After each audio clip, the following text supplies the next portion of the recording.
1965년 독일 루르 탄관이었습니다. 지하 1000m, 섭씨 45도가 넘는 갱도 안에서 22살 한국 청년이 곡괭이를 들었습니다. 그 나라의 1인당 국민소득은 67달러였습니다. 봄마다 쌀독이 바닥났고 소나무 껍질을 벗겨 연명하던 나라였습니다. 그런데 지금 그 나라 없이는 세계가 멈춥니다. 인공지능도, 원전도, 전쟁도 한국 없이는 안 됩니다. 미국이 절대 불가능하다고 했습니다. 세계연맹이 절대 안 된다고 했습니다. 일본이 반드시 10년 안에 망한다고 했습니다. 그리고 60년이 흘렀습니다. 2026년 옥스퍼드 세미나실에 독일 학생이 들어왔습니다. 그녀는 분명한 확신을 갖고 있었습니다. 독일이 기회를 줬기 때문에 한국이 성장할 수 있었다고.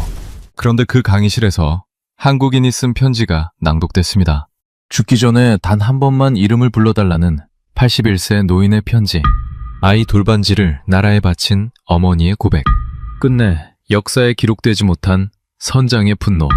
그 편지들이 결국 독일 학생을 무너뜨렸습니다. 그녀는 마지막 말, 떨리는 목소리로 말했습니다. 독일인으로서 난생 처음 부끄러웠다고. 도대체 왜 그 말이 나왔는지 지금부터 그 8번의 기록을 공개합니다. 구독과 좋아요, 댓글에 대한민국 최고로 응원해주세요. 안녕하세요. 저는 윌리엄 파커입니다. 옥스퍼드 현대사학과에서 현대경제사를 가르치고 있습니다. 전직 영국 외무부 경제자문관이었고 지금은 한 가지 질문을 20년째 붙들고 있습니다. 왜 한국만 설명이 안 되는가? 오늘부터 여러분과 그 답을 함께 찾아가겠습니다. 2026년 6월 옥스퍼드의 여름은 장미 냄새로 시작됩니다. 세미나실 창문 밖으로 붉은 장미들이 돌벽을 타고 올라와 있었습니다. 햇살이 비스듬하게 들어오는 오후였습니다. 여름학기 마지막 주. 캠퍼스 전체가 들떠 있었습니다. 세미나실 안은 달랐습니다. 독일 연방경제부 장학생 레나 밀러가 맨 앞줄에 앉아 있었습니다. 25살. 베를린 훔볼트 대학교 경제학과를 수석으로 졸업한 뒤 이 자리까지 온 사람이었습니다. 노트를 펼쳐놓고 펜을 손에 쥔 채 저를 기다리고 있었습니다. 표정이 단단했습니다. 배우러 온 사람이 아니라 검증하러 온 사람의 표정이었습니다. 저는 가방을 내려놓고 칠판 앞으로 걸어갔습니다. 아무 말 없이 분필을 집었습니다. 숫자 하나를 적었습니다.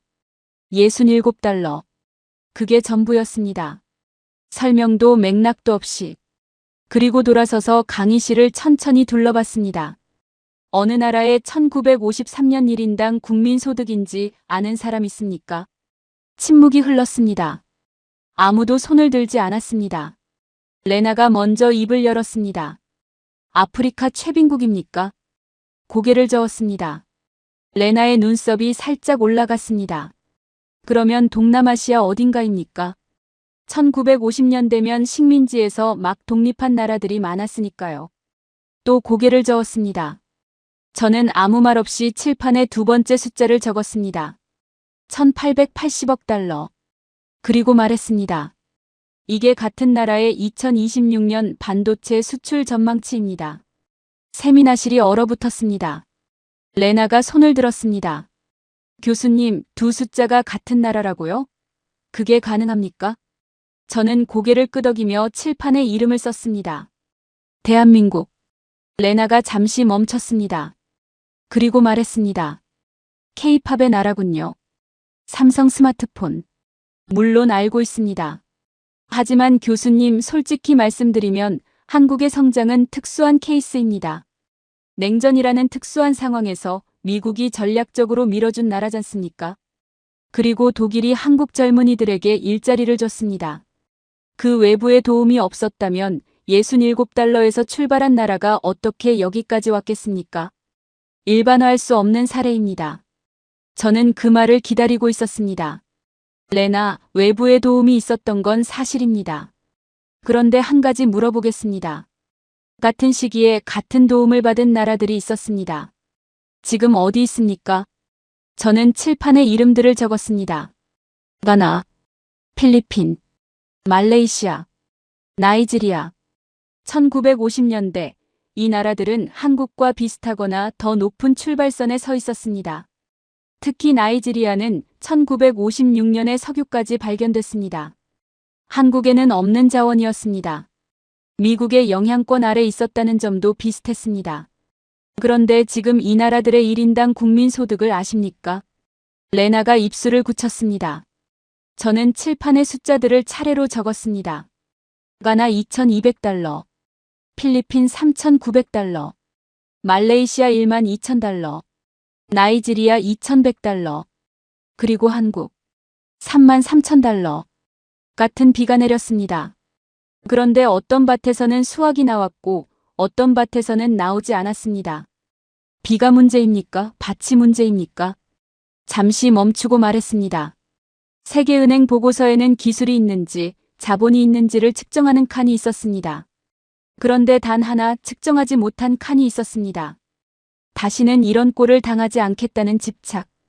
그 집착은 어떤 스프레드시트에도 들어가지 않습니다.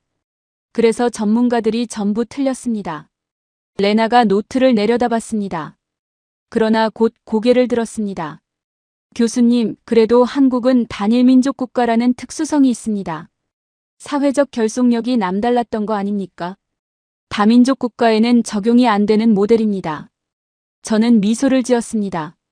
레나, 그 반박도 예상했습니다.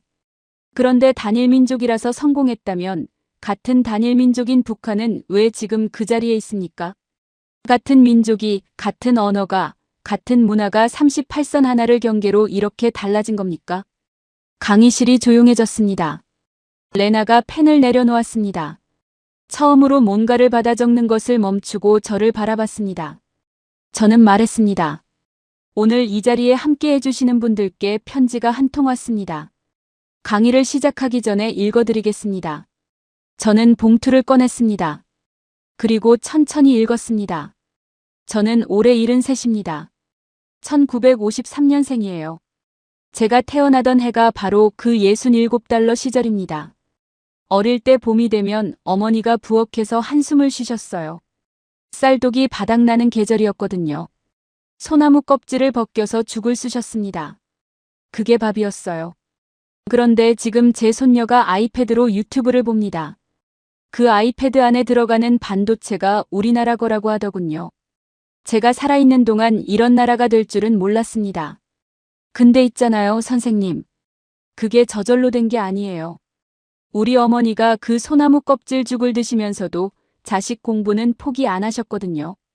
그게 시작이었습니다. 경북 안동 73세 시청자. 강의실이 완전히 고요해졌습니다. 레나가 그 편지를 듣는 동안 시선을 한 곳에 고정한 채 움직이지 않았습니다. 손에 쥔 펜이 노트 위에 아무것도 적지 못하고 있었습니다. 저는 봉투를 천천히 접었습니다. 소나무 껍질죽. 그게 1953년 한국의 현실이었습니다. 67달러라는 숫자가 그냥 숫자가 아닙니다. 봄마다 쌀독이 바닥나던 집들이 수백만 채였다는 뜻입니다.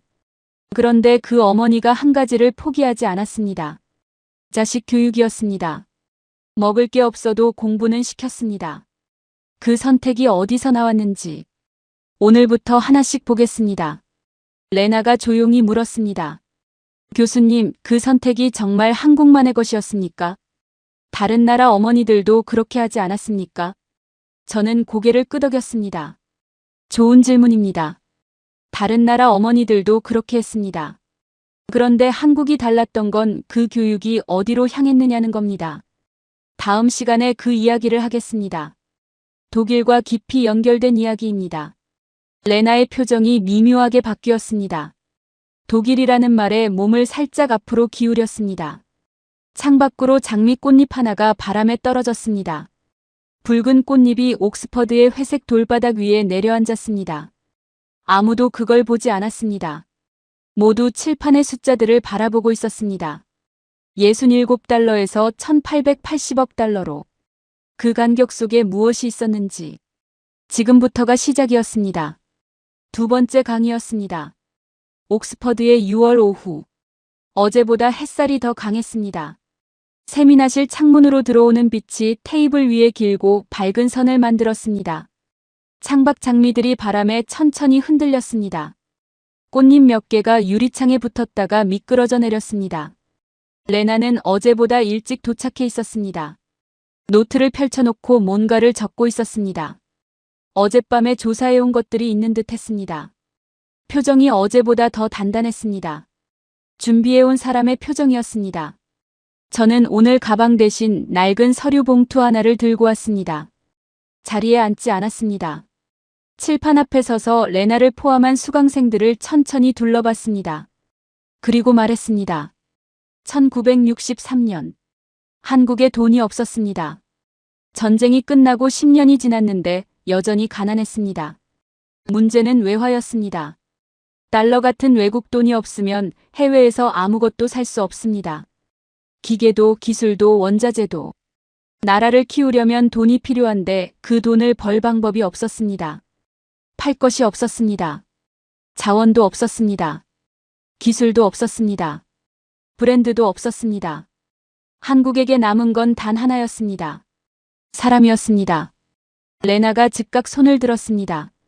교수님, 그건 사실상 인력 수출 아닌가요? 국가가 국민을 팔아서 외화를 번 겁니까? 그게 성공 모델이 될 수 있습니까? 저는 레나를 바라봤습니다. 그렇게 볼 수도 있습니다. 당시 한국 정부도 그 선택이 부끄러웠습니다. 그런데 중요한 게 있습니다. 강제가 아니었습니다. 지원자가 모집 인원의 수십 배가 넘었습니다. 나라를 살리겠다고 스스로 손을 든 사람들이었습니다. 저는 서류 봉투를 열었습니다. 낡은 흑백 사진 한 장을 꺼내 칠판에 붙였습니다. 젊은 남자들이 줄을 서서 서류에 서명하는 장면이었습니다. 얼굴들이 하나같이 비장했습니다. 1963년입니다. 한국 젊은이들이 서독 탄광으로 떠나는 날입니다. 조건을 설명하겠습니다. 지하 1000m였습니다. 갱도 안온도는 섭씨 45도가 넘었습니다. 석탄가루가 공기를 가득 채웠습니다. 숨을 들이쉬면 가슴이 타는 것 같았다고 합니다. 하루 8시간씩 곡괭이를 휘둘렀습니다. 사고로 목숨을 잃은 사람들도 있었습니다. 그리고 월급의 절반 이상은 한국으로 송금해야 했습니다. 레나가 조용히 듣고 있었습니다. 간호사들 이야기도 있습니다. 독일어를 배운 적 없는 여성들이 독일 병원으로 갔습니다. 손짓 발짓으로 환자를 돌봤습니다. 밤에는 독일어 교과서를 붙들었습니다. 낮에는 병동에서 뛰었습니다. 고향이 그리워 밤새 울다가 새벽에 다시 유니폼을 입었습니다. 레나가 천천히 말했습니다. 교수님, 그런데 독일이 한국에 기회를 준 건 사실 아닌가요? 독일에 필요가 있었기에 가능했던 거잖습니까? 한국만의 성취로 보기엔 독일의 역할이 컸습니다. 저는 고개를 끄덕였습니다. 레나, 독일이 기회를 준 건 맞습니다. 그런데 같은 시기 독일에 간 나라가 한국만이 아니었습니다. 터키도 갔습니다. 그리스도 갔습니다. 모로코도 갔습니다. 그 돈을 어디에 쓰느냐는 각 나라가 결정했습니다. 한국은 그 돈으로 공장을 세웠습니다. 기술자를 키웠습니다. 미래를 샀습니다. 레나가 입술을 굳혔습니다. 그래도 독일이 문을 열어줬다는 사실은 변하지 않습니다. 저는 멈추지 않았습니다. 레나, 문을 열어준 건 맞습니다. 그런데 그 문으로 들어간 뒤 무엇을 했느냐는 완전히 다른 이야기입니다. 독일이 준 건 기회였습니다. 그 기회를 산업으로 바꾼 건 한국 스스로였습니다. 저는 사진 한 장을 더 꺼내 칠판에 붙였습니다. 한 남자가 연단 앞에 서서 눈물을 닦고 있었습니다. 주변 사람들도 울고 있었습니다.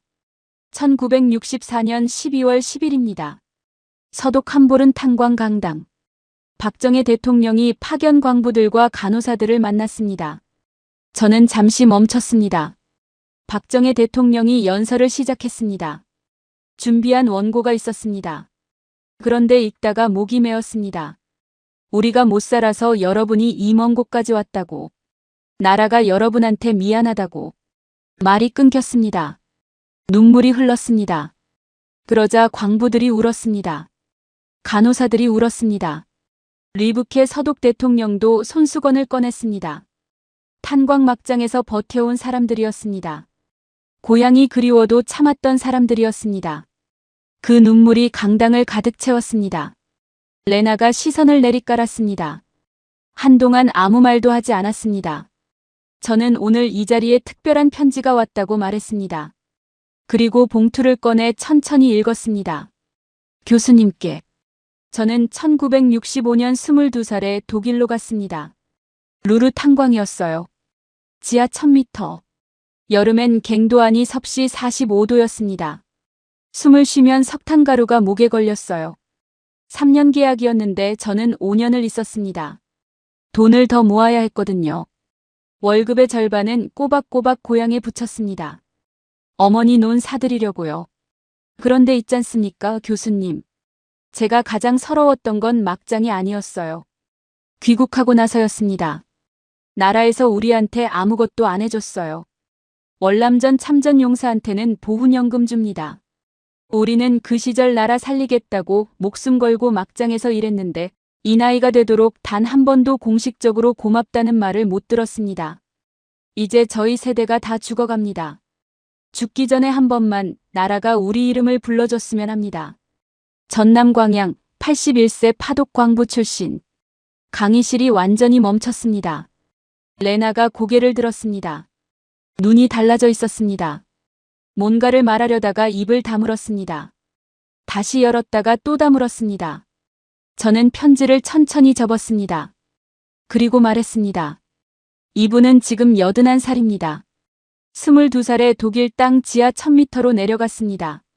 그 탄광이 어느 나라 탄광이었는지 아십니까? 레나, 당신의 나라였습니다. 레나가 숨을 멈췄습니다. 그 사람이 번 돈이 한국으로 갔습니다.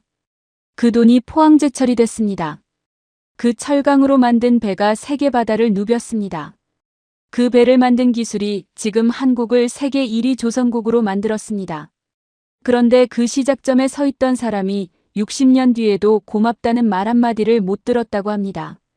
저는 잠시 멈췄습니다. 역사는 결과만 기억합니다. 그 결과를 만든 손들은 잊힙니다. 오늘 이 편지가 중요한 이유가 그겁니다. 숫자 뒤에 사람이 있었습니다. 그 사람들이 없었다면 숫자도 없었습니다. 레나가 조용히 물었습니다. 교수님, 그분들이 지금도 아무런 지원을 받지 못하고 있습니까? 저는 고개를 끄덕였습니다. 레나가 노트를 바라봤습니다. 그리고 처음으로 독일에 대한 이야기를 꺼내지 않았습니다. 창밖 장미꽃잎이 바닥으로 떨어지고 있었습니다. 붉은 꽃잎이 옥스퍼드의 회색 돌바닥 위에 소리 없이 내려앉았습니다. 막장에서 흘린 땀 한 방울이 70년 뒤 전 세계 인공지능 서버를 돌리는 반도체가 됐습니다. 그리고 그 사실을 가장 먼저 알아야 할 사람은 그 탄광이 있던 나라에서 온 학생이었습니다. 레나는 한동안 아무 말도 하지 않았습니다. 세 번째 강의였습니다. 6월에 옥스퍼드는 오후로 갈수록 더 환해졌습니다. 세미나실 창문으로 들어오는 햇살이 오전보다 더 비스듬하고 더 따뜻했습니다. 장미 향기가 아까보다 진했습니다. 레나는 오늘도 일찍 와 있었습니다. 그런데 어제와 달랐습니다. 노트가 닫혀 있었습니다. 창밖을 바라보고 있었습니다. 저를 보더니 먼저 말했습니다. 교수님, 어젯밤에 파독 광부 관련 자료를 더 찾아봤습니다. 그런데 이상한 게 있었습니다. 광부 송금액이 생각보다 크지 않았습니다. 한국 경제 발전의 결정적 자원이라고 보기엔 규모가 작지 않습니까? 저는 자리에 앉으며 말했습니다. 레나, 예리한 지적입니다. 맞습니다. 광부들이 번 돈만으로 한국 산업화를 설명하기엔 부족합니다. 그래서 오늘은 그 뒤에 숨겨진 더 큰 이야기를 합니다. 저는 칠판에 적었습니다. 수십만 명, 수십 년, 수십 개 바다. 레나가 눈썹을 올렸습니다. 외항선언입니다. 1970년대부터 90년대까지 한국 선원이 전 세계 바다를 누볐습니다. 태평양, 대서양, 인도양, 페르시아만, 미국 선박, 영국 선박, 그리스 선박에 올라탔습니다. 수십만 명이었습니다. 그런데 이 사람들 이야기는 역사책에 잘 나오지 않습니다. 레나가 말했습니다. 왜입니까? 저는 잠시 멈췄습니다. 역사는 모인 곳을 기억합니다. 광부들은 독일 탄광이라는 한 곳에 모였습니다. 사진이 있었습니다. 대통령이 찾아왔습니다. 눈물이 있었습니다. 그런데 선원들은 흩어졌습니다. 태평양에 혼자, 대서양에 혼자. 모인 적이 없었습니다. 그래서 기억되지 않았습니다. 그런데 그들이 번 달러는 광부들보다 훨씬 많았습니다. 레나가 노트를 펼쳤습니다. 생각해 보십시오. 한 선원이 있습니다. 부산 출신 25살. 그리스 선주의 화물선에 탔습니다. 6개월 항해입니다. 가족을 못 봅니다. 명절도 배 위에서 보냅니다. 태풍이 오면 갑판에서 목숨을 걸고 버팁니다. 그리고 월급날이 되면 절반 이상을 고향으로 붙입니다. 어머니 약값, 동생 학비, 집 수리비. 그 돈이 한국으로 흘러들어왔습니다. 한 명이 아니었습니다. 수십만 명이 수십 년간 그랬습니다. 레나가 조용히 말했습니다. 그런데 교수님, 그건 개인적인 경제활동 아닌가요? 국가 전략이라고 보기엔 너무 분산돼 있지 않습니까? 저는 고개를 끄덕였습니다. 레나, 그게 오히려 더 놀라운 부분입니다. 강제가 아니었습니다. 지시가 아니었습니다. 수십만 명이 각자 다른 바다에서 각자 다른 배를 탔는데 전부 같은 방향으로 돈을 보냈습니다. 고향으로. 강이 바다로 가는 건 누가 시켜서가 아닙니다. 낮은 곳으로 흐르는 것이 강의 본성이듯 한국 사람들에게는 가족과 고향으로 돈을 보내는 것이 본성이었습니다. 그 본성이 강물처럼 모여 한국 산업화의 혈관이 됐습니다. 레나가 그 말을 노트에 받아 적었습니다. 오늘 편지가 왔습니다. 저는 봉투를 꺼냈습니다. 저는 1970년대부터 90년대까지 외항선을 탔습니다. 2만 톤급 선박 선장을 10여 년 했어요. 태평양, 대서양, 인도양을 다 다녔습니다. 그 시절 한국 선원이 수십만 명이었어요. 우리가 번 달러가 파독 광부보다 수십 배는 됩니다. 근데 방송에서는 늘 광부 이야기만 합니다. 우리 이야기는 없어요. 저는 그게 억울하다는 게 아닙니다. 다만 진실이 제대로 기록돼야 한다는 겁니다. 우리 선원들이 번 외화로 포항제철 세우고 경부고속도로 깔았습니다. 그 배들이 지금 한국을 세계 1위 조선국으로 만든 씨앗이기도 하고요. 역사는 정확해야 합니다. 희생한 사람들의 이름이 제대로 불려야 합니다. 부산 71세 전직 외항선 선장. 강의실이 조용해졌습니다. 레나가 편지를 듣는 동안 펜을 내려놓았습니다. 그리고 편지가 끝난 뒤에도 한동안 아무 말도 하지 않았습니다. 저는 봉투를 접지 않고 테이블 위에 올려놓았습니다. 그리고 말했습니다. 71세. 선장이었던 사람입니다. 수십 년을 바다에서 보냈습니다. 자신의 이야기가 역사에서 지워졌다는 걸 압니다. 그런데 억울하다고 하지 않았습니다. 진실이 기록돼야 한다고 했습니다. 그 차이가 중요합니다. 억울함을 분노로 쏟지 않고 기록으로 남기려는 사람. 그런 사람들이 수십만 명이었습니다. 레나가 조용히 물었습니다. 교수님, 그 선원들이 번 돈이 결국 어디로 갔습니까? 저는 칠판에 적었습니다. 포항제철, 경부고속도로, 삼성반도체. 레나가 그 세 단어를 바라봤습니다. 저는 말했습니다. 그리고 이 세 가지에는 공통점이 하나 있습니다. 레나, 지도에 없는 길을 가는 사람과 지도대로 가는 사람 중 누가 더 멀리 갑니까? 레나가 잠시 생각했습니다. 지도대로 가는 사람이 더 안전하겠지만 지도에 없는 길을 가는 사람이 새로운 곳에 도달하겠죠. 저는 고개를 끄덕였습니다. 이 세 가지 모두 세계가 불가능하다고 했습니다. 세계은행의 지도에 없는 길이었습니다. 그 지도를 무시하고 걸어간 사람들이 있었습니다. 이름 없는 선원들이 번 돈을 들고서요. 다음 시간에 그 이야기를 하겠습니다. 레나가 노트를 내려다봤습니다. 그리고 천천히 말했습니다.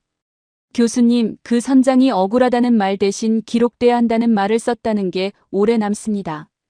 그 사람도 어떤 의미에서는 선택을 한 거군요. 분노 대신 기록을. 저는 말했습니다. 레나, 그 말이 오늘 강의의 핵심입니다. 창밖 장미들이 오후 햇살에 더 짙게 빛나고 있었습니다. 뿌리가 깊은 꽃일수록 오래 핍니다. 보이지 않는 뿌리가 보이는 꽃을 만듭니다. 수십만 선원들이 그 뿌리였습니다. 그리고 그 뿌리는 지금도 제대로 기록되지 않은 채 한국 땅 아래 조용히 남아 있습니다. 네 번째 강의였습니다. 6월 옥스퍼드의 오후였습니다. 며칠째 계속되는 맑은 날씨였습니다. 세미나실 창문으로 들어오는 햇살이 오늘은 유독 따뜻했습니다. 바깥에서 학생들이 잔디밭에 앉아 웃는 소리가 간간히 들려왔습니다.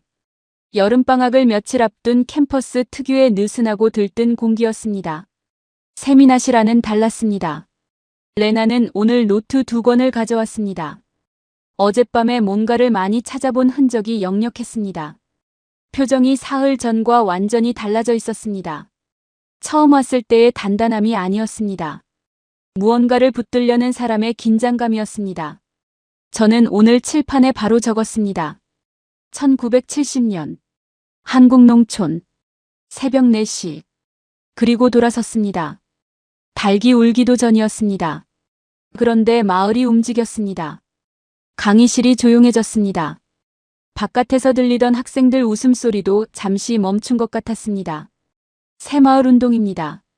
박정희 정부가 1970년에 시작했습니다. 방법은 단순했습니다. 정부가 시멘트와 철근을 각 마을에 나눠줬습니다. 그리고 말했습니다. 나머지는 여러분이 알아서 하십시오. 설계도가 없었습니다. 전문가도 없었습니다. 마을 사람들이 직접 머리를 맞댔습니다. 무엇을 고칠지, 어떻게 고칠지, 누가 무엇을 맡을지. 초가 지붕을 걷어냈습니다. 슬레이트 지붕을 올렸습니다. 좁은 흙길을 넓혔습니다. 마을 공동 우물을 팠습니다. 새벽 4시에 시작해서 해가 질 때까지 일했습니다. 품삯 없이. 레나가 즉각 손을 들었습니다. 표정이 단호했습니다. 교수님, 새마을 운동은 권위주의 정부의 강제 동원이었습니다. 박정희는 독재자였습니다. 국민들이 자발적으로 한 게 아니라 시켜서 한 겁니다. 그걸 성공 모델로 추켜 세우는 건 역사를 미화하는 겁니다. 유럽에서는 이런 방식을 민주주의 원칙에 반한다고 봅니다. 저는 레나를 바라봤습니다. 잠시 침묵이 흘렀습니다. 레나, 그 비판이 정당합니다. 박정희 정권의 권위주의적 측면은 역사적 사실입니다. 부정하지 않겠습니다. 그런데 레나에게 한 가지 물어보겠습니다. 독일 아데나워 총리는 어떤 사람이었습니까? 레나가 멈칫했습니다. 아데나워는 전후 서독을 재건한 인물입니다. 그런데 그 과정이 완벽하게 민주적이지만은 않았습니다. 반대파를 압박했습니다. 언론을 통제하려 했습니다. 유럽에서 지금도 논란이 있는 인물입니다. 그런데 아데나워가 만든 서독이 지금의 독일입니다. 방식의 완벽함과 결과의 실질성은 별개입니다. 레나가 입술을 굳혔습니다. 반박하려다가 멈췄습니다. 저는 계속 말했습니다. 그리고 더 중요한 게 있습니다. 칠판을 보십시오. 저는 숫자를 적었습니다. 1970년 참여 마을 33,267개. 1972년 참여 마을 34,665개. 강제였다면 시간이 지날수록 참여가 줄어야 합니다. 그런데 늘었습니다. 왜일까요? 직접 해봤더니 됐기 때문입니다. 내 손으로 지붕을 고쳤더니 비가 새지 않았습니다. 내 발로 길을 넓혔더니 트럭이 들어왔습니다. 그 경험이 자발성을 만들었습니다. 강제로 시작했어도 결과가 나오면 사람은 스스로 움직입니다. 레나가 노트에 뭔가를 적었습니다. 오늘 편지가 왔습니다. 읽겠습니다. 저는 봉투를 꺼냈습니다. 교수님께. 저희 아버지는 경상도 산골 마을에서 이장을 하셨습니다. 1971년이었어요. 정부에서 시멘트 포대가 왔습니다. 아버지가 마을 사람들을 모으셨는데 아무도 안 나왔대요. 귀찮다고 어차피 나라에서 해주겠지 하고요. 아버지 혼자 삽을 들고 새벽 4시에 마을길로 나가셨답니다. 다음 날도 그 다음 날도요. 일주일이 지나자 한 명이 나왔고 보름이 지나자 마을 전체가 나왔다고 합니다. 그게 우리 아버지가 평생 자랑스러워하신 이야기예요. 아버지는 작년에 돌아가셨습니다. 훈장도 기록도 없는 분이셨지만 저는 그 새벽 4시의 삽질이 지금 한국을 만들었다고 믿습니다. 대구 58세 시청자. 강의실이 완전히 고요해졌습니다. 레나가 편지를 듣는 동안 펜을 내려놓았습니다. 적는 것을 멈췄습니다. 그냥 들었습니다. 저는 봉투를 천천히 접었습니다. 훈장도 기록도 없는 사람. 새벽 4시에 혼자 삽을 든 사람. 그 사람이 마을을 바꿨습니다. 그리고 그런 사람이 수천, 수만 명이었습니다. 이름 없이, 기록 없이, 그냥 했습니다. 레나가 조용히 물었습니다. 교수님, 그 아버지가 왜 혼자 나갔을까요? 아무도 안 나오는데. 포기하지 않고. 저는 잠시 생각했습니다. 그리고 말했습니다. 아마 이렇게 생각했을 겁니다. 내가 안 하면 아무도 안 한다. 그리고 아무도 안 하면 아무것도 안 변한다. 그 단순한 생각이 새벽 4시에 그 사람을 일으켰을 겁니다. 레나가 노트를 바라봤습니다. 한동안 아무 말도 하지 않았습니다. 저는 계속 말했습니다. 새마을 운동이 지금 50개국 이상이 배우러 오는 모델이 됐습니다. 에티오피아, 르완다, 캄보디아, 카자흐스탄. 유엔이 공식 개발 모델로 채택했습니다. 한국이 배우러 가던 나라에서 가르치러 오는 나라가 된 겁니다. 그 전환이 얼마나 걸렸는지 아십니까? 레나가 물었습니다. 얼마나요? 30년이었습니다. 레나가 창밖을 바라봤습니다. 그리고 말했습니다. 교수님, 아데나워 이야기는 예상하지 못했습니다. 생각해 볼 필요가 있을 것 같습니다. 저는 고개를 끄덕였습니다.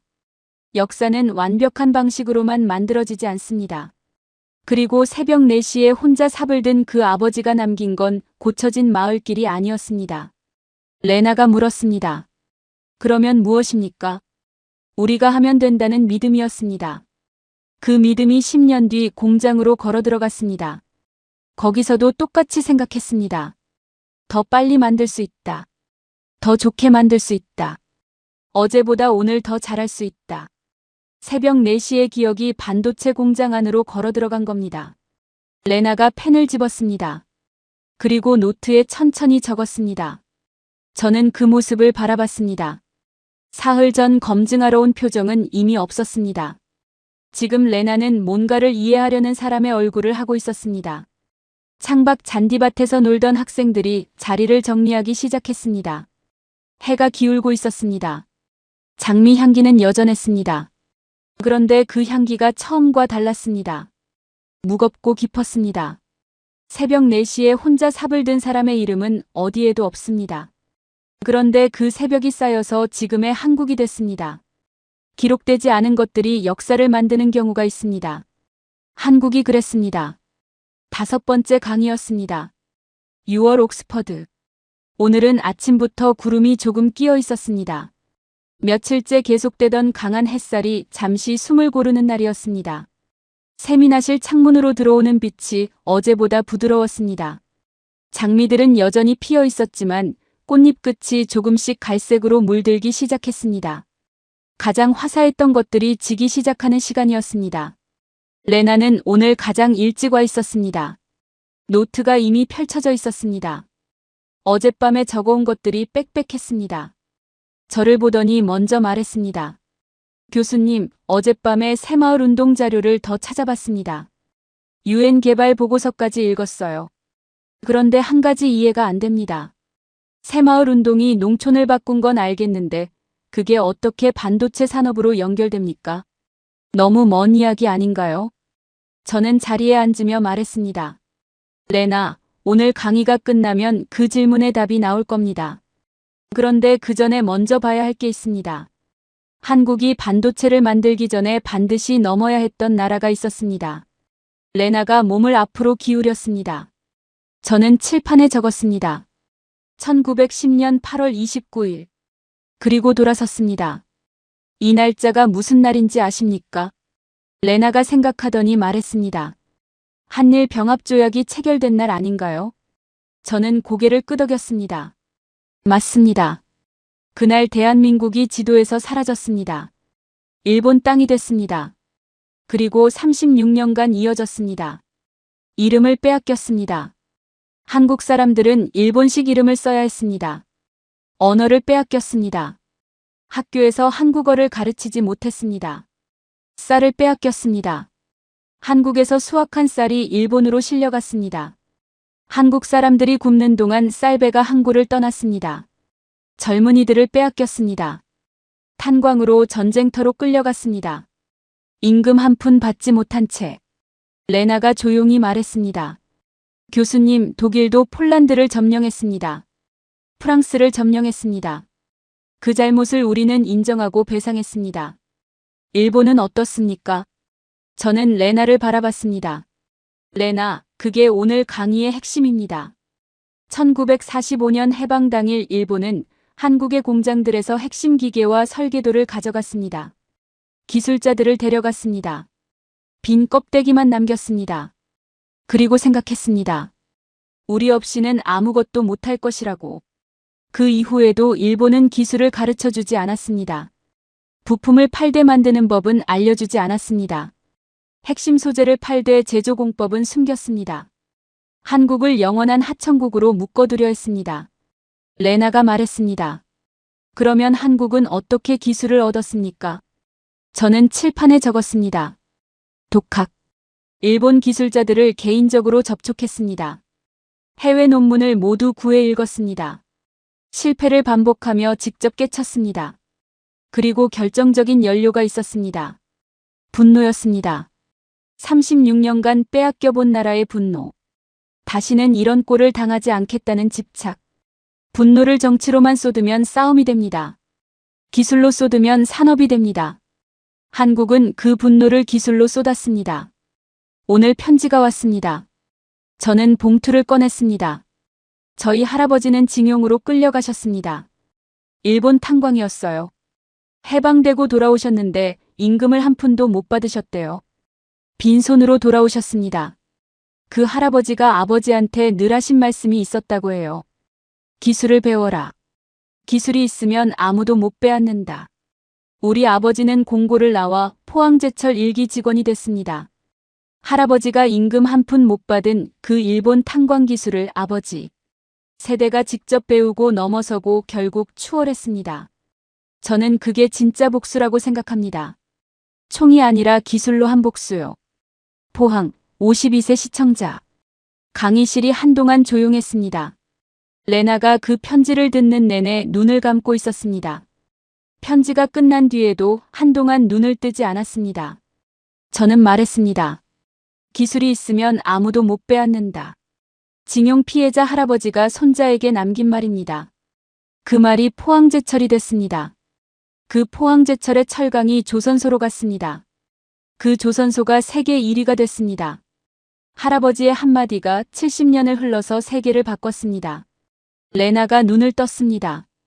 그리고 말했습니다. 교수님, 그러면 2019년 일본이 반도체 소재 수출을 막은 건 그 연장선이었군요. 저는 고개를 끄덕였습니다. 정확합니다. 2019년 일본이 마지막 카드를 꺼냈습니다. 반도체 핵심 소재 3가지 수출을 막았습니다. 포토레지스트, 불화수소, 플루오린 폴리이미드. 이 3가지 없이는 반도체를 만들 수 없었습니다. 한국의 90% 이상을 일본에서 수입하고 있었습니다. 일본은 계산했습니다. 공급을 끊으면 한국 반도체 공장이 멈춘다고. 굴복할 것이라고. 레나가 물었습니다. 굴복했습니까? 저는 고개를 저었습니다. 한국은 국산화를 선언했습니다. 3년 안에 우리 손으로 만들겠다고. 정부와 기업과 연구소가 한 방향으로 움직였습니다. 3년이 지나자 핵심 소재 상당 부분이 국산화됐습니다. 일본 의존도가 오히려 빠르게 줄었습니다. 레나가 말했습니다. 그러면 일본 입장에서는 최악의 결과가 나온 거네요. 압박했더니 오히려 한국이 더 강해진 거잖습니까? 저는 레나를 바라봤습니다. 잠시 멈추고 말했습니다. 자물쇠로 문을 잠갔는데 그 사람이 벽을 뚫어버린 겁니다. 그리고 이제 자물쇠가 필요 없는 사람이 됐습니다. 일본은 한국을 30년 묶어두려 했습니다. 결과적으로 한국을 30년 앞당겼습니다. 역사상 가장 비싼 대가를 치른 압박이었습니다.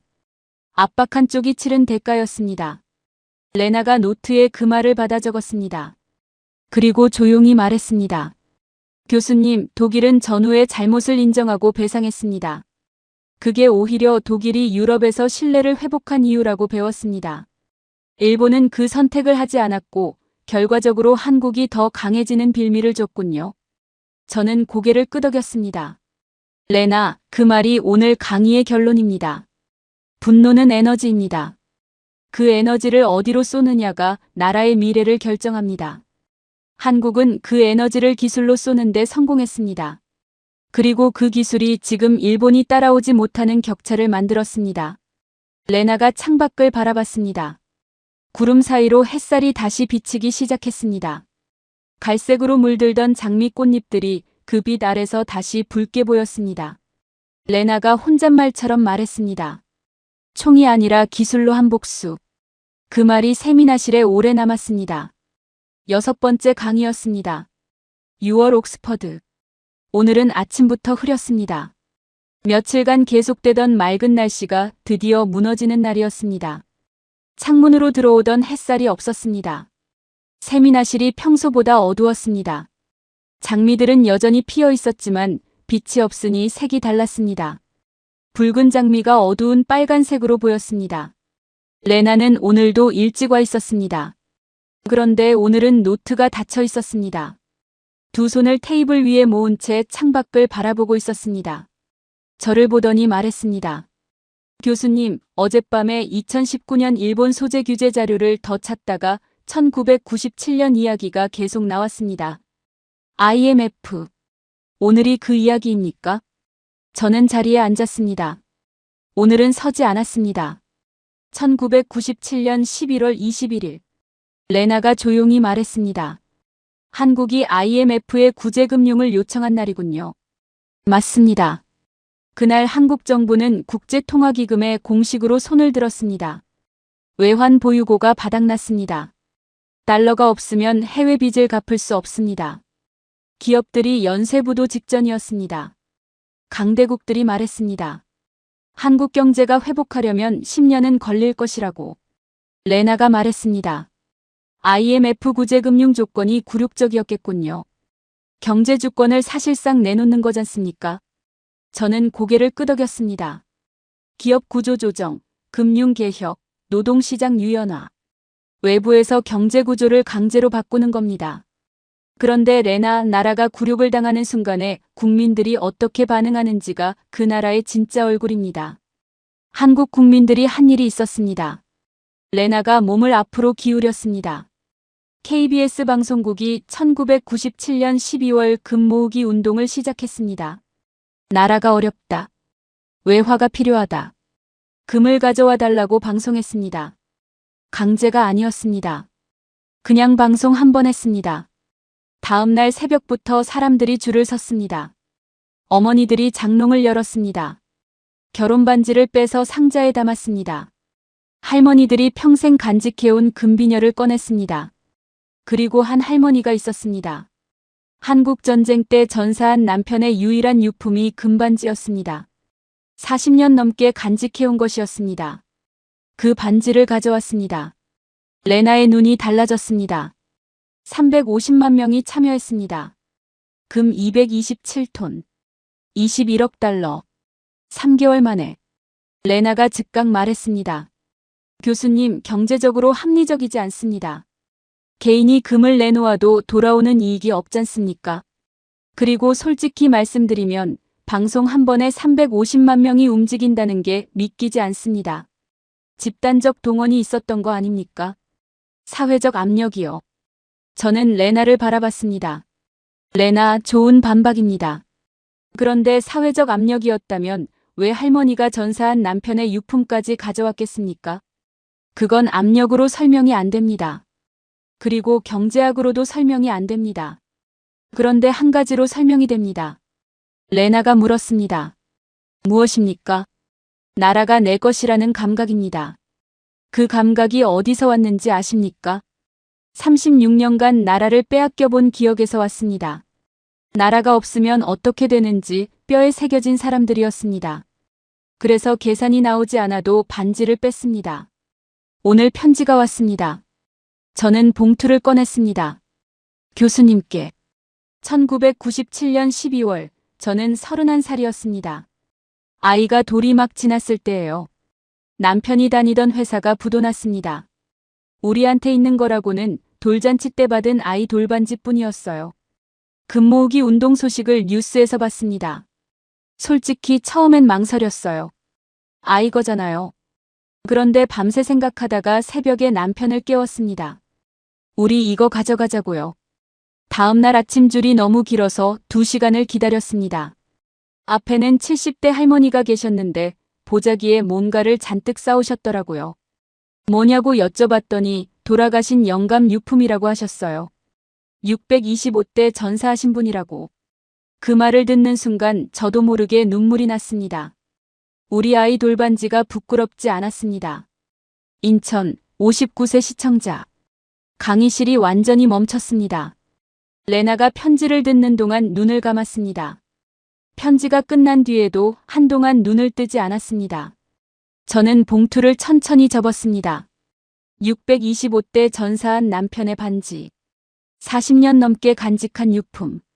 그걸 꺼낸 할머니 앞에서 아이 돌반지를 가져온 31살 어머니가 부끄럽지 않았다고 했습니다. 부끄럽지 않았던 게 아닙니다. 그 할머니 덕분에 용기가 났던 겁니다. 그 용기가 350만 명이었습니다. 레나의 눈이 붉어졌습니다. 저는 계속 말했습니다. 결과를 보겠습니다. 한국은 IMF 구제금융을 예정보다 3년 일찍 갚았습니다. 2001년이었습니다. 강대국들이 10년은 걸릴 것이라고 했던 그 빚을 3년 만에 갚았습니다. 세계 경제사 유일한 기록입니다. 레나가 조용히 물었습니다. 어떻게 가능했습니까?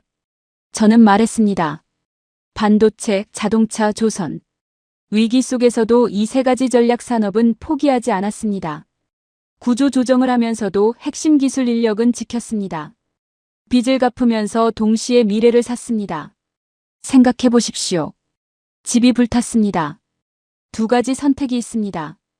불을 끄는 데만 집중하거나 불을 끄면서 동시에 더 튼튼한 집의 설계도를 그리거나. 한국은 후자를 했습니다. 레나가 말했습니다. 교수님, 독일도 전후에 어려웠습니다. 그런데 금모으기 같은 일은 없었습니다. 이 차이가 어디서 나오는 겁니까? 저는 레나를 바라봤습니다. 독일은 전쟁에서 졌습니다. 그 패배가 독일 국민들에게 나라를 다시 생각하게 만들었습니다. 그런데 한국은 달랐습니다. 한국은 아무 잘못 없이 빼앗겼습니다. 36년을. 그 억울함이 나라를 더 꽉 붙들게 만들었습니다. 잃어봤기 때문에 더 강하게 쥔 겁니다. 레나가 창밖을 바라봤습니다. 흐렸던 하늘에서 빗방울이 한두 방울 떨어지기 시작했습니다. 장미들이 빗방울을 맞았습니다. 레나가 작은 목소리로 말했습니다. 잃어봤기 때문에 더 강하게 준다. 그 감각을 잃어보지 않은 나라는 가질 수 없는 거군요. 저는 아무 말도 하지 않았습니다. 레나가 스스로 답을 찾은 순간이었습니다. 빗속에서 장미들이 더 곧게 서 있었습니다. 비를 맞았는데 더 강해진 것들이었습니다. 7번째 강이었습니다. 6월 옥스퍼드. 어제 내리던 비가 밤새 캠퍼스를 씻었습니다. 아침에 세미나실에 들어서니 공기가 달라져 있었습니다. 돌바닥이 반짝였습니다. 장미들이 빗물을 머금고 더 선명해졌습니다. 비 온 다음 날 특유의 냄새가 창문으로 스며들었습니다. 레나는 오늘 가장 먼저 와 있었습니다. 노트 2권이 펼쳐져 있었습니다. 저를 보더니 말했습니다. 교수님, 어젯밤에 잠을 잘 못 잤습니다. 잃어봤기 때문에 더 강하게 준다는 말이 계속 머릿속에서 맴돌았습니다. 저는 칠판 앞으로 걸어갔습니다. 레나, 오늘이 마지막 전 강의입니다. 지금까지 한국이 어떻게 여기까지 왔는지를 봤습니다. 오늘은 한국이 지금 어디 있는지를 보겠습니다. 저는 적었습니다. 반도체, 조선, 방산, 원전, 배터리, 그리고 돌아섰습니다. 이 5가지의 공통점이 무엇인지 아십니까? 레나가 생각하더니 말했습니다. 한국이 강한 분야들이군요. 저는 고개를 저었습니다. 강한 게 아닙니다. 없으면 세계가 멈추는 분야들입니다. 반도체부터 보겠습니다. 구글, 마이크로소프트, 아마존, 메타가 인공지능에 수백조 원을 쏟아붓고 있습니다. 그 인공지능을 돌리는 핵심 부품이 HBM입니다. 고대 역폭 메모리. 쉽게 말하면 인공지능의 연료 탱크입니다. 자동차가 아무리 좋아도 기름통이 없으면 멈춥니다. 그 기름통의 70% 이상을 만드는 나라가 한국입니다. 엔비디아 젠슨 황이 직접 한국을 방문해서 SK 하이닉스 경영진과 악수하는 장면이 뉴스에 나왔습니다. 세계에서 가장 강력한 반도체 기업의 수장이 부품을 구하러 한국에 온 겁니다. 레나가 말했습니다. 교수님, 그래도 반도체 하나로 세계가 한국에 의존한다고 보기는 어렵지 않습니까? 저는 미소를 지었습니다. 레나, 그 반박을 기다렸습니다. 2022년 러시아가 우크라이나를 침공했습니다. 유럽이 에너지 위기에 빠졌습니다. 유럽 국가들이 미국, 카타르, 호주에서 LNG를 사오기로 했습니다. 그런데 문제가 생겼습니다. 영하 163도를 유지하며 수만 킬로미터를 항해하는 특수 선박. 그걸 만들 수 있는 나라가 사실상 하나였습니다. 독일도 프랑스도 영국도 한국 조선소 앞에 줄을 섰습니다. 에너지 위기의 해결책이 한국 손에 있었습니다. 레나가 노트에 뭔가를 적었습니다. 표정이 굳어 있었습니다. 방산입니다. 폴란드가 재무장에 나섰습니다. 미국에 요청했습니다. 5년에서 7년을 기다리라고 했습니다. 독일도 비슷했습니다. 한국은 2년 안에 납품하겠다고 했습니다. 그리고 납품했습니다. 레나가 말했습니다. 그건 납기 문제 아닌가요? 전쟁이 아닌 평시라면 독일이나 미국을 선택하지 않겠습니까? 저는 레나를 바라봤습니다. 레나, 전쟁은 항상 예고 없이 옵니다. 그리고 무기는 필요할 때 있어야 무기입니다. 7년 뒤에 오는 완벽한 무기와 지금 오는 충분히 좋은 무기. 폴란드는 선택했습니다. 독일 대신 한국을. 그 선택이 전 세계 방산 시장에 신호를 보냈습니다. 한국이 약속을 지키는 나라라는 신호를. 레나가 입을 다물었습니다. 체코 원전입니다.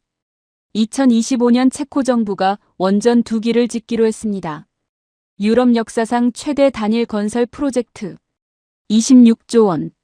최종 후보는 프랑스와 한국이었습니다. 레나가 즉각 말했습니다. 교수님, 그건 정치적 이유가 있다고 봅니다.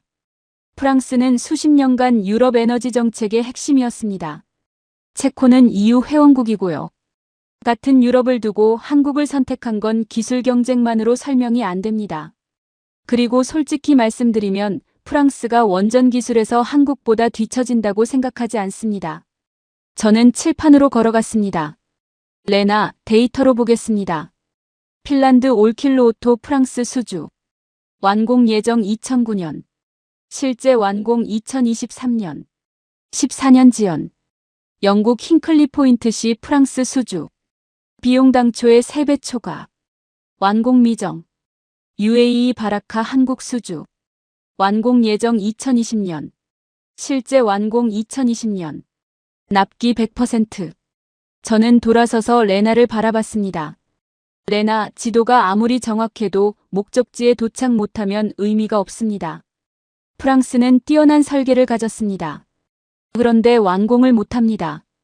한국은 약속한 날에 켭니다. 체코는 그 차이를 선택했습니다. 정치가 아니라 신뢰였습니다. 레나의 얼굴이 붉어졌습니다. 입을 열었다가 닫았습니다. 반박할 말이 없었습니다. 오늘 편지가 왔습니다. 저는 봉투를 꺼냈습니다. 저는 한국전력 해외사업팀에서 일했습니다. UAE 바라카 원전 현장에도 있었어요. 그 시절 외국 바이어들이 우리를 보는 눈이 있었습니다. 처음엔 의심이었어요. 정말 이 나라가 원전을 짓겠다고? 그런데 납기 맞추고 품질 나오고 예산 안에 끝내고 나니까 눈빛이 달라지더라고요. 체코 원전 수주 소식 들었을 때 저 혼자 사무실에서 울었습니다. 우리가 처음 해외 원전 수주 도전한다고 했을 때 내부에서도 말리는 사람이 많았거든요. 그때 포기했으면 체코도 없었습니다. 끝까지 가는 게 맞았습니다. 서울 54세 전직 한국전력 직원. 레나가 그 편지를 듣는 동안 칠판의 숫자들을 바라봤습니다. 핀란드 14년 지연. 한국 납기 100%. 그 숫자들과 편지 속 목소리가 겹치는 표정이었습니다. 저는 말했습니다. 체스를 아십니까? 퀸이 가장 중요한 이유는 어느 방향으로든 움직일 수 있기 때문입니다. 한국은 경제에서 퀸이 됐습니다. 반도체가 없으면 AI가 없습니다. 조선이 없으면 에너지를 못 옮깁니다.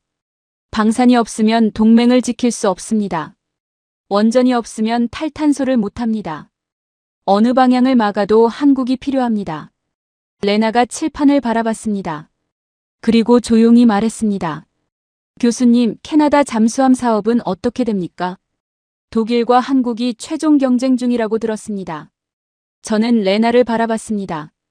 지난달 한국 해군 잠수함 도산 안창호함이 태평양을 횡단했습니다. 14,000km. 보급도 없이 수리도 없이 캐나다 해군 기지에 직접 들어가서 실제 통신 훈련을 마쳤습니다. 독일은 서류를 냈습니다. 한국은 잠수함을 보냈습니다. 레나가 펜을 내려놓았습니다. 그리고 오랫동안 창밖을 바라봤습니다. 그리고 마지막으로 말했습니다. 1950년대에 미국이 한국을 만성적 원조 수혜국이라고 했습니다. 그 보고서를 쓴 사람들이 지금 이 칠판을 봤다면 어떤 표정을 지었을까요? 저는 말했습니다. 아마 아무 말도 못했을 겁니다. 데이터가 전부 틀렸으니까요. 내일 마지막 강의에서 왜 그 데이터들이 전부 틀렸는지, 그리고 한국이 앞으로 멈출 수 있는 단 하나의 이유가 무엇인지 말하겠습니다. 레나가 노트를 덮고 처음으로 먼저 자리에서 일어났습니다. 문 앞에서 한번 돌아봤습니다. 칠판에 5단어가 아직 지워지지 않은 채 남아 있었습니다. 마지막 강의였습니다. 6월 옥스퍼드. 여름학기 마지막 날이었습니다. 내일부터 방학이었습니다. 캠퍼스 곳곳에서 학생들이 짐을 싸고 있었습니다. 웃음소리가 복도에서 흘러들어왔습니다. 여름방학 계획을 이야기하는 목소리들이었습니다. 세미나실안은 달랐습니다. 레나가 들어오는데 표정이 일주일 전과 완전히 달라져 있었습니다. 처음 왔을 때의 단단함이 아니었습니다. 무언가를 오래 들여다본 사람의 얼굴이었습니다. 조용히 자리에 앉았습니다. 노트를 펼쳤습니다. 그리고 저를 기다렸습니다. 저는 오늘 빈손으로 들어왔습니다. 가방도 서류 봉투도 종이 한 장도 없었습니다. 그냥 들어왔습니다. 칠판 앞에 섰습니다. 그리고 분필을 집었습니다. 딱 3글자를 적었습니다. 한강의 기적. 그리고 돌아서서 말했습니다. 저는 이 단어에 동의하지 않습니다. 레나가 눈을 들었습니다. 기적은 설명이 안 되는 일입니다. 그런데 한국의 성장은 전부 설명이 됩니다. 독일 탄광에서 흘린 땀. 새벽 4시에 혼자 삽을 든 손. 결혼 반지를 빼서 나라에 바친 국민들. 36년 지배의 분노를 기술로 바꾼 집착. 세계가 불가능하다고 해도 멈추지 않은 고집. 이게 다 설명이 됩니다. 선택들이 쌓인 겁니다. 기적이 아니라 선택이었습니다. 저는 한강의 기적이라는 글자 위에 줄을 그었습니다. 그리고 옆에 적었습니다. 선택의 축적. 레나가 그 2단어를 바라봤습니다. 그리고 노트에 천천히 받아 적었습니다. 오늘 마지막 편지가 왔습니다. 저는 품에서 봉투를 꺼냈습니다. 일주일 동안 받은 편지 중 가장 두꺼운 봉투였습니다. 천천히 열었습니다. 교수님께. 저는 1959년생입니다. 제 인생이 한국 현대사와 거의 겹칩니다. 가난한 농촌에서 태어나 서울로 올라와 공장에서 일했고 결혼해서 아이 둘 키우고 IMF 때 남편 실직하고 그래도 버텼습니다. 제 아들이 지금 반도체 회사에 다닙니다. 그 회사 제품이 전 세계 인공지능 서버에 들어간다고 하더군요. 저는 학교를 많이 못 나왔습니다. 논문도 쓴 적 없고 역사책도 잘 모릅니다. 그런데 한 가지는 압니다. 우리가 포기하지 않았다는 것. 쓰러질 때마다 다시 일어났다는 것. 그게 기적이 아니라는 걸 교수님 말씀 듣고 처음으로 알았습니다. 기적이 아니라 선택이었군요. 그 선택을 한 우리 세대가 오늘 이 영상을 보며 조금은 자랑스럽습니다. 수원 66세 시청자. 강의실이 완전히 고요해졌습니다. 레나가 편지를 듣는 동안 눈을 감았습니다. 그리고 편지가 끝난 뒤에도 한동안 눈을 뜨지 않았습니다. 눈꺼풀이 떨렸습니다. 저는 봉투를 천천히 접었습니다. 그리고 아무 말도 하지 않았습니다. 레나가 먼저 말했습니다. 교수님, 저는 일주일 전에 이 강의실에 들어올 때 확신이 있었습니다. 한국의 성장은 외부의 도움 덕분이라고. 독일이 기회를 줬고 미국이 밀어줬고 운이 따랐다고. 그 확신을 가지고 왔습니다. 레나가 잠시 멈췄습니다. 지금은 그 확신이 하나도 남아있지 않습니다. 그런데 더 중요한 게 생겼습니다. 질문이 생겼습니다. 독일은 왜 못했을까? 우리도 전후의 폐허였습니다. 우리도 재건했습니다.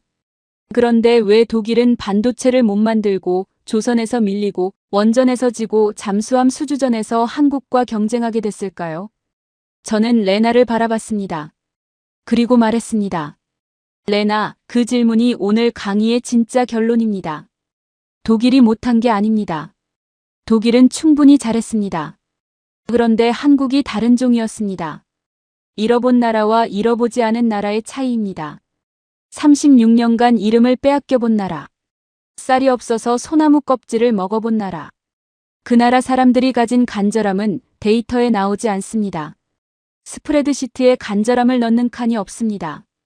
그래서 세계은행이 틀렸고 일본 전문가가 틀렸고 미국 국무부가 틀렸습니다. 레나가 조용히 물었습니다. 교수님, 그러면 한국은 앞으로도 계속 올라갑니까? 저는 잠시 생각했습니다. 리스크가 하나 있습니다. 단 하나입니다. 스스로 멈추는 것입니다. 지금까지 한국을 올라오게 한 건 외부 조건이 아니었습니다. 내부의 선택이었습니다. 저출생 문제가 있습니다. 내수 침체가 있습니다. 세대 간 갈등이 있습니다. 이 문제들이 쌓이면 멈출 수 있습니다. 그 선택이 계속되는 한 한국은 계속 올라갑니다. 그 선택이 멈추는 순간 하강이 시작됩니다. 브라질처럼, 멕시코처럼. 레나가 노트를 내려다봤습니다. 일주일치 이야기들이 빽빽하게 적혀 있었습니다. 그리고 조용히 물었습니다. 교수님은 왜 20년간 한국을 연구했습니까? 저는 처음으로 웃었습니다. 가볍게. 그러나 진심이 담긴 웃음이었습니다. 외무부에 있을 때였습니다. 수십 개 나라를 보면서 왜 어떤 나라는 성장하고 어떤 나라는 못하는지 연구했습니다. 그런데 한국만 설명이 안 됐습니다. 모든 모델에서 벗어났습니다. 자원도 없고 영토도 작고 전쟁까지 겪은 나라가 어떻게 이렇게 됐는지. 경제학으로 설명이 안 됐습니다. 역사학으로도 설명이 안 됐습니다. 그래서 더 팠습니다. 20년을 팠는데 아직도 다 설명이 안 됩니다. 레나가 말했습니다. 그래서 아직도 연구하고 있군요. 저는 고개를 끄덕였습니다. 아마 죽을 때까지 할 것 같습니다. 레나가 작게 웃었습니다. 일주일 만에 처음 보는 웃음이었습니다.